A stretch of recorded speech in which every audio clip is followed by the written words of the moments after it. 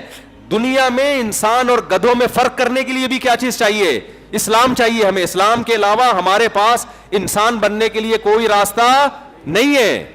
اب تو میں ہندوؤں سے کہہ رہا ہوں, سکھوں سے کہہ رہا ہوں کہ اپنا خاندانی نظام بچانا ہے, انسانوں کی طرح زندگی گزارنی ہے. خدا کی قسم تمہارے پاس اسلام کے علاوہ کوئی اور آپشن نہیں ہے, ورنہ تمہاری اولادیں بھی لڑکا لڑکے سے, لڑکیاں لڑکیوں سے, تمہارا سارا فیملی سسٹم تباہ ہو جائے گا.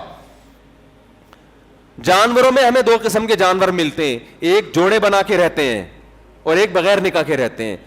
تو جو پیئرنگ کر کے رہتے ہیں وہ ذرا مہذب لگتے ہیں, وہ وفادار ہوتے ہیں. گدھے گھوڑے تھوڑی وفادار ہوتے ہیں. آپ گدھے سے پوچھیں تیری کتنی اولاد ہے, اس کو پتا ہوگا. ہمیں کیا پتا, ہمارے اتنے لوگوں سے ریلیشن ہوا ہے, اتنی گدھیوں سے ریلیشن ہوا ہے, ہمیں کیا پتا یار. گدھی کو پتا ہوتا ہے یہ میرا بچہ ہے, گدھے کو نہیں پتا ہوتا. جس معاشرے میں میرج سسٹم ختم ہو جائے اس میں باپ کو نہیں پتا ہوتا میری اولادیں کتنی ہیں, نہ بیٹے کو پتا ہوتا ہے. جس معاشرے میں نکاح کا رواج ہوتا ہے وہاں سوسائٹی مضبوط ہوتی ہے. صرف باپ کا نہیں, چچا کا بھی پتا ہوتا ہے, تایا کا بھی پتا ہوتا ہے, بھابھی کا پتا ہے, نند کا پتا ہے, جٹھانی کا پتا ہے, خالہ کا پتا ہے, پھپھی کا پتا ہے, بھتیجوں کا پتا ہے, بھانجیوں کا پتا ہے. سمجھ میں آ رہی ہے بات کہ نہیں آ رہی ہے؟ میرا خیال ہے نہیں آ رہی ہے سمجھ میں. کچھ لوگ گردن نہیں ہلا رہے, شاید کچھ مسئلہ ہے, ڈاکٹر نے منع کیا ہوا ہے ہلنے جلنے سے ان کو.